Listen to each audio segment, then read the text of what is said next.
This will be a class test for Gunnevera in the $10 million Dubai World Cup at Maidan on March 31st. He certainly was a fine runner in the Travers Stakes last summer at Saratoga, but he's lost his last few starts in top company, and it's going to be an interesting experiment to see whether he can go to the other side of the world and be a factor against a field that includes the top 3-year-old colt of 2017 and West Coast.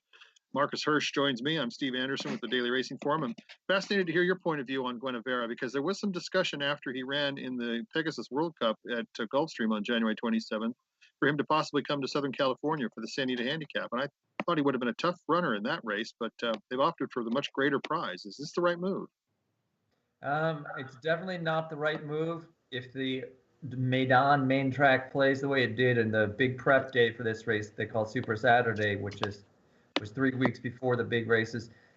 The dirt there, as I'm sure you know, Steve, can get very speed biased, where it's difficult to pass horses. That was an extreme case.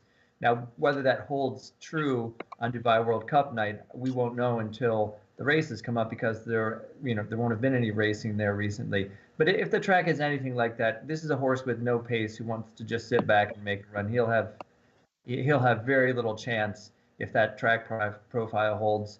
I mean, he got thumped by West Coast in the Pegasus. He was beaten almost 11 lengths. I think he ran decently. You wouldn't think Gulfstream is an ideal place for him to run, just because the wire seems to come up really fast for deep closers.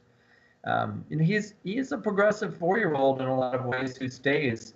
I did hear from an unnamed source that he might not have shipped the best in any of the Americans, but I think that he's doing a little bit better now. This is Friday, so if all goes well, he'd be out to train tomorrow for the first time. I'm going to be probably a little bit against him, but if you think that the track is going to be fair and they're going to go a cracking pace, I could see getting involved.